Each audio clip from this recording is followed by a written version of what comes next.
கர்த்தருடைய பரிசுத்த நாமத்திற்கு மகிமுண்டாகட்டும். ஆண்டவராகிய இயேசு கிறிஸ்துவின் நாமத்தினாலே அன்பு கர்த்தருடைய பிள்ளைகளாகிய தங்கள் அனைவருக்கும் ஸ்வீட் ஊழியத்தின் சார்பாக வாழ்த்துக்களையும் ஸ்தோத்திரங்களையும் தெரிவித்துக் கொள்கின்றேன்.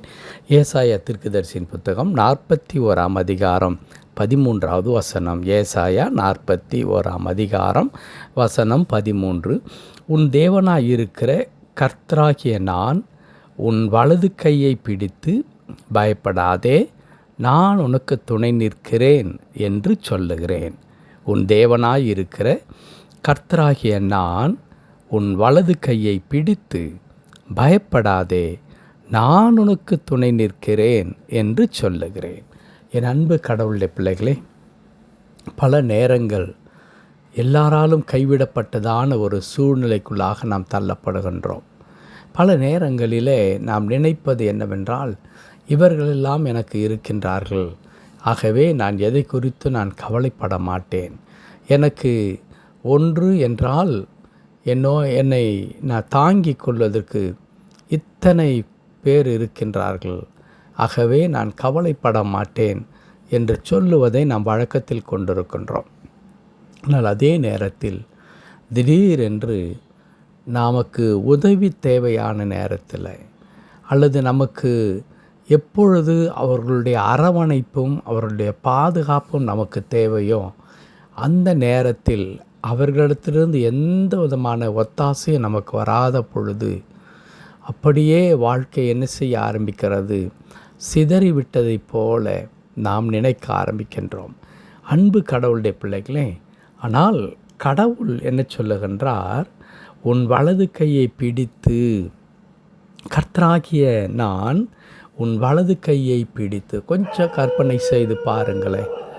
ஆண்டவர், நீங்கள் எல்லாரும் கைவிடப்பட்டு தனியாக இருக்கிற அந்த நேரத்தில் சுற்றுமுற்றும் பார்த்து, எனக்கு இருக்கிற இந்த இக்கட்டான இந்த நேரத்தில் யார் எனக்கு உதவி செய்வார் என்று சொல்லி ஏக்கத்தோடு கூட உங்கள் கண்கள் உதவிக்காக தேடி அலையும் பொழுது, யாருமே இல்லாத ஒரு நிலையில் கடவுள் உங்கள் அருகில் வந்து உங்கள் வலது கையை பிடித்திருக்கொண்டு அவர் சொல்லுகிறார், நான் உனக்கு துணை நிற்கிறேன், நீ பயப்படாதே என்று சொல்லி. அந்த அனுபவம் எவ்வளவு உன்னதமான ஒரு அனுபவமாக இருக்கும். ஒருவேளை இப்பொழுது நான் சொல்லிக்கொண்டு வந்த வண்ணமாக கடவுள் அப்படி செய்யவில்லை, அப்படிப்பட்டதான ஒரு நிகழ்வு என் வாழ்க்கையில் நடக்கவில்லை.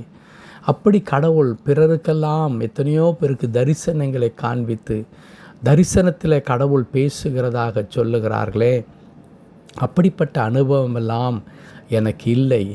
அப்படிப்பட்ட அனுபவம் எனக்கு இல்லாததினாலே கடவுள் ஒருவேளை என்னோடு கூட பேசினாரா, பேசுகின்றாரா இல்லையா என்ற ஐயம் எனக்கு இருக்கிறது என்று நினைக்கலாம்.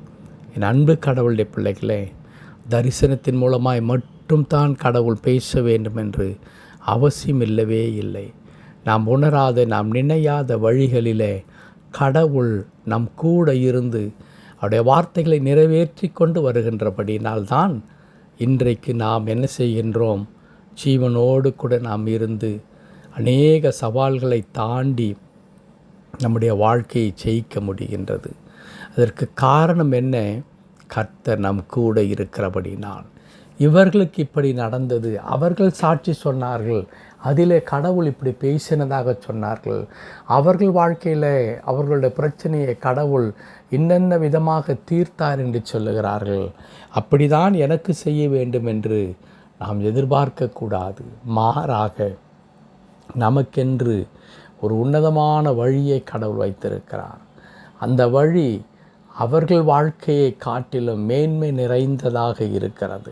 ஆகவே நமக்கென்று கடவுள் எந்த விதத்தில் நம்மை நடத்த சித்தமாக இருக்கிறாரோ அந்த விதத்தில் ஆண்டவரே என்னை நடத்தும் என்று சொல்லி ஆண்டவருடைய கரத்தில் அர்ப்பணிப்பது தான் மிக சிறந்த ஒரு அர்ப்பணிப்பாக இருக்கும்.